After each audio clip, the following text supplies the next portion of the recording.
സിനിമയിലെ വയലൻസ് യൂത്തിനെ സ്വാധീനിക്കുന്നുണ്ട്. അങ്ങനെ ഒരു സിനിമ ഒന്ന് സെർച്ച് ചെയ്യും. എനിക്ക് അങ്ങനെ ഒരു ഭയങ്കര ഇങ്ങനത്തെ ഒരു ബ്രൂട്ടലായിട്ടുള്ള വയലൻസ് ഉള്ള സിനിമകളൊന്നും ഒന്നാം കാര്യം ഞാൻ കാണില്ല. നമ്മുടെ ഒരു ബേസിക് സ്വഭാവം ഉണ്ട്.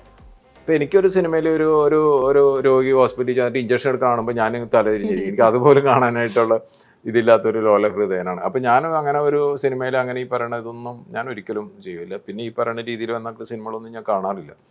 ഇപ്പം ഈ നമ്മളിപ്പോൾ ഹോളിവുഡ് സിനിമ പോയി കഴിഞ്ഞിട്ടുണ്ടെങ്കിൽ ഇതേപോലെ വന്നാക്കണ ഗ്ലാഡിയേറ്റർ, അതിലൊക്കെ കുറേ സീനുകളുണ്ട്. അതൊക്കെ വരുമ്പോൾ ഞാൻ അതിലോട്ട് നോക്കില്ല.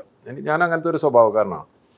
അപ്പോൾ സ്വാഭാവികമായിട്ടും ഞാൻ ഒരിക്കലും അങ്ങനത്തെ സിനിമകൾ ഒരിക്കലും സ്ക്രിപ്റ്റ് വായിച്ചിട്ട് ഞാൻ ചെയ്യണതുകൊണ്ട് ഞാൻ ഒരിക്കലും അങ്ങനത്തെ സിനിമ ചെയ്യില്ല.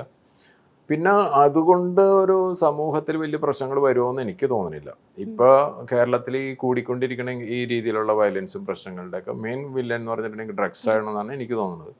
അതായത് ഡ്രഗ്സ് പതുക്കെ തോന്നി ഒരു സെർട്ടൻ ഇതിലെത്തിക്കഴിഞ്ഞിട്ടുണ്ടെങ്കിൽ മൊത്തം ബ്രെയിൻ തന്നെ വേറെ ഇതിലോട്ട് പോകും.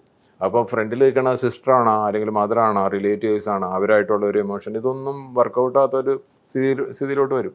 അപ്പോൾ അതുകൊണ്ട് സംഭവിക്കണം. അല്ലാതെ സ്വഭാവത്തോടുകൂടി ഒരാൾ ചെയ്യണമെന്നുണ്ടെങ്കിൽ ചിലപ്പോൾ നേരത്തെ പറഞ്ഞ പോലെ എന്തെങ്കിലും ഒരു മെൻ്റൽ സംഗതി വന്നിട്ടുണ്ടായിരിക്കാം. മനസ്സിലായി. അപ്പോൾ ഇതേതെങ്കിലും ആണ്.